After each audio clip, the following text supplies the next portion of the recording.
LDNRBS, we are back and we have another interview, guys. We got POC in the building. Let's give him a clap, guys. Let's give him a clap.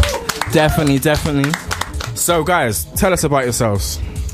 So, we're POC. We're People of Colours. We're a collective of people of colour directors. Yeah. We're an online platform that's launching on Tuesday. Nice. And we're having a launch event on Tuesday. But basically, essentially, we're a collective of filmmakers. Nice. And you say People of Colours. I'm sure people look at that name and think, what is that about? So, explain. So basically, it started with an idea back in September about creating a space where people of colour directors can curate a space which is just for content made by people of colour. Yeah. So it's an online platform where people of colour select work from other people of colour. Do you think that's something that is missing within film? I haven't seen it be done before. So there's like obviously lots of platforms that we're watching, and they're all kind of directed or curated by commissioners that tend to be a certain demographic. Yeah, we're not PC over here, so you can go through and say what you want to say. Yeah, man. That's good to know. Yeah. But yeah, essentially, it's about getting back the creative control of content online. Yeah. Collectively. Nice. And also individually too. Say your names. Yeah, so hi everyone, I'm Jaha Brown, so I'm a director, filmmaker, mainly focusing on documentaries. Okay. I'm also a director, filmmaker. I specialise in documentary too, but I'm dabbling in fiction as well and music videos too. And I'm Nadira Amrani. I'm also a director of music videos mainly. So may I ask, what sort of documentaries are you focusing on right now? So currently, which will be screening at POC on Tuesday night, is a project called Homelands, which I've been working with Tara Mandhar, my co-director, all of last year, where we got to travel the world following 4 artists. Which I saw some of, it was really good too. Distortion, Terry Walker and Saskilla back to their origins and their homeland. Nice. And on Tuesday night we'll be screening Saskilla's journey to Senegal, which amazing. Is amazing. I like that, for sure. How was it like filming in Senegal too?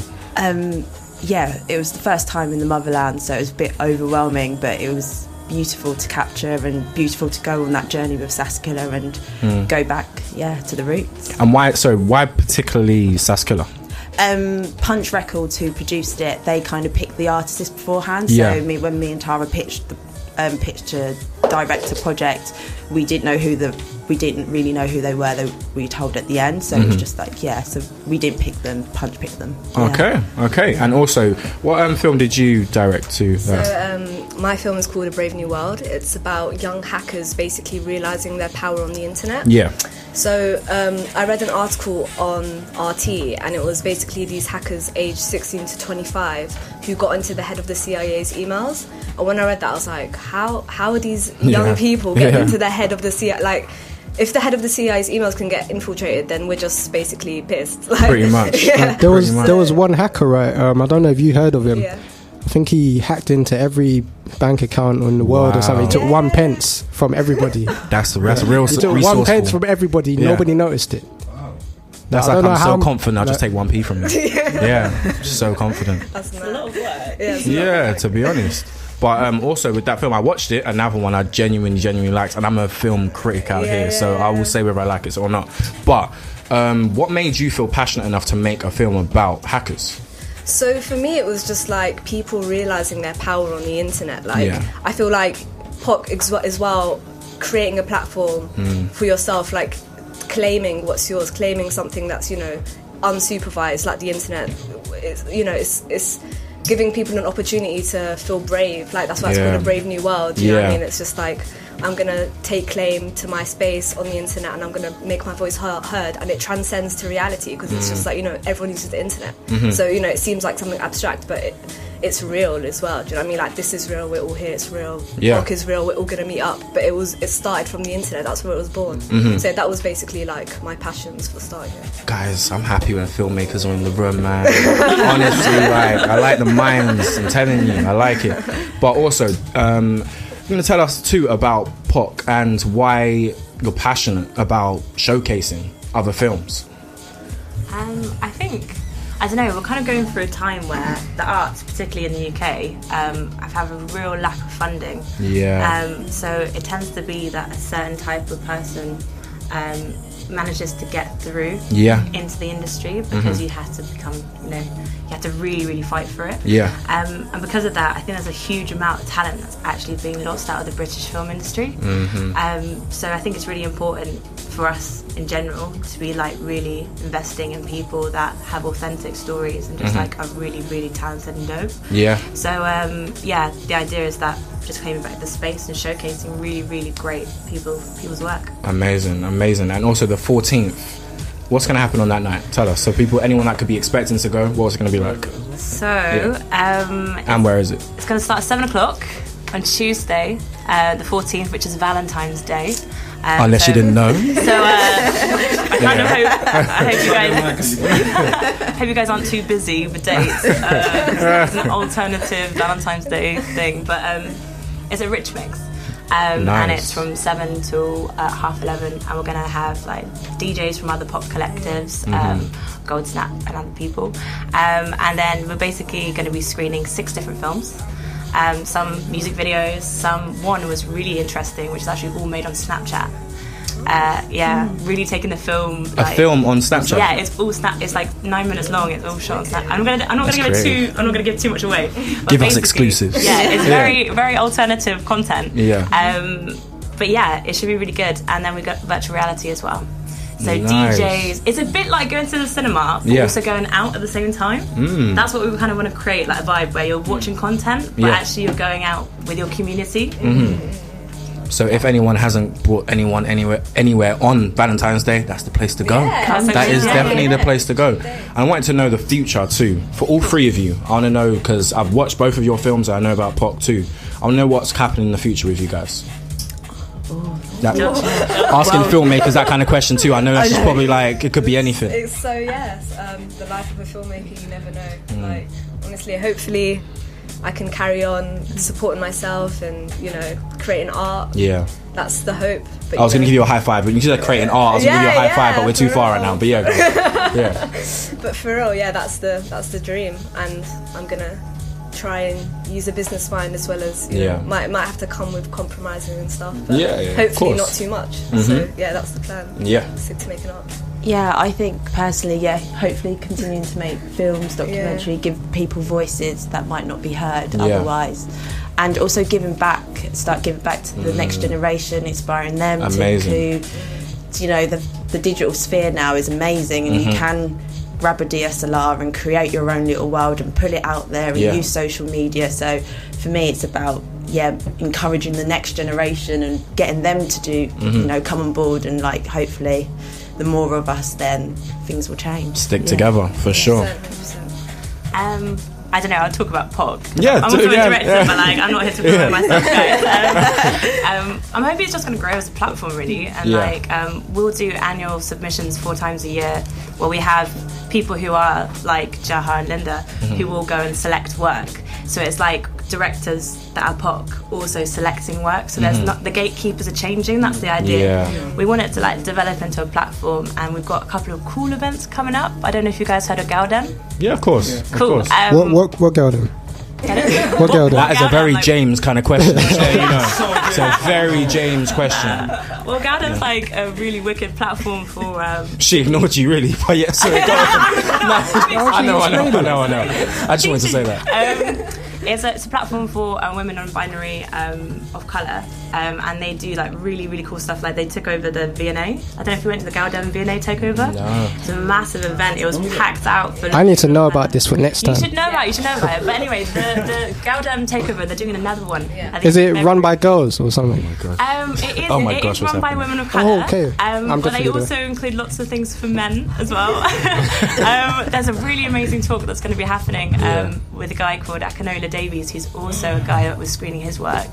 Obviously, that was Isaac. I heard a massive gasp. No, he was a gasp. That was a gasp, Oh, right.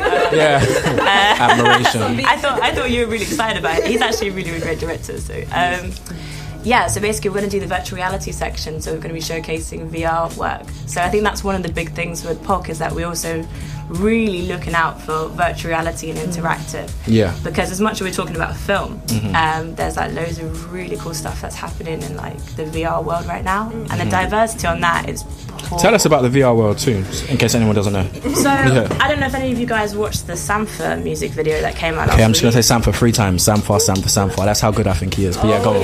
Yeah, genuinely. I just love Sampha. Yeah. But, same. Last week, Sampha released their 360-degree music video. We all know, definitely. Oh, you all saw it? You all talked about it? Okay, cool. Like, I'm not telling you news then.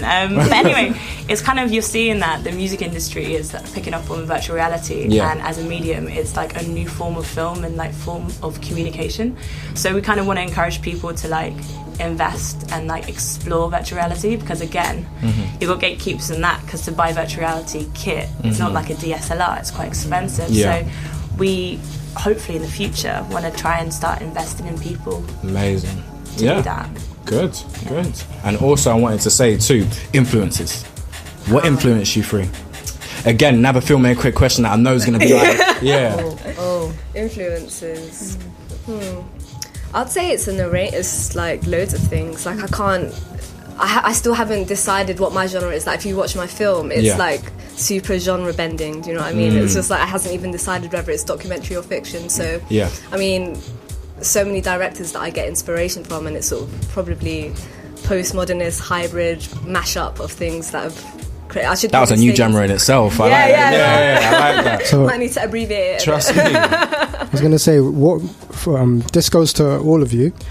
What makes you stand out compared to anyone else that is doing film or doing documentaries? How do you stand out compared to the rest of everyone in that market?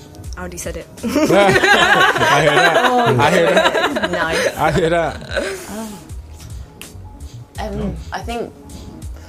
Well, the point of documentaries is to tell the truth, and you can manipulate the truth to some extent in the edit and asking questions. But I think for myself, it's staying true to the truth and making sure that when I work with a subject that I tell their truth and not get my opinions involved and stuff like that. So probably staying close to the truth, but I don't know if that kind of... Well, it works, because I saw your film too. That's killer, and I felt authenticity with it. So I believe you're telling the truth even now. But yeah, definitely. Thanks. Definitely. And also, any last things anyone wants to say to do with POC? Let's get it out now and get it out now. Yeah. You're talking about what makes us different. I think one of the most important things for POC is that we're non-competitive. Like we're not about we're 3 women directors sitting next to each other. How often do you see that? Because interesting. Having a director role, especially if you're a minority or particularly if you are a woman, you're taught that you need to like compete against your peers. And I just think one of the most important things is like, especially when you're coming up, that you need to invest in your peers around you, because if you do make it, it's awfully lonely up at the top. So you should be investing in your peers and your art form. And the whole point of POC is it's meant to create a space where people can be non-competitive and encouraging. Powerful, for sure. Definitely powerful. LDNRBS and POC, we're friends over here now. We've got new friends. We've got new friends. Definitely. So, LDNRBS, POC, let's give them a clap, guys. Give them a clap. Oh, thank you. Definitely. Thank you so much for having us. Thank And you. also say socials too, just to get people to follow you, I guess. So on Instagram we're POC _London. We're also on Twitter and Facebook. peopleofcolours.com is what's going to be launched on Tuesday. Nice. And if you go online, you'll be able to watch all the content that we make. Really nice. Socials? You can follow me on Twitter, Jaha_B. No. At Bajilicious. That was a name. See, it's coming out. God, this interview should have been longer because the personality is coming out here. My surname's Bajeltia, so I was like. So wait, say it again. Bajilicious. So Sorry, say one more time, please. Sorry, one more time. My surname's Bajeltia. Okay. And so I was like, that's a nice little play on my surname. But No, Boudjelious. I'm gonna watch all your films. But LDNRBS will be back to Avellino, Outstanding Outrageous. Get into it. Hey.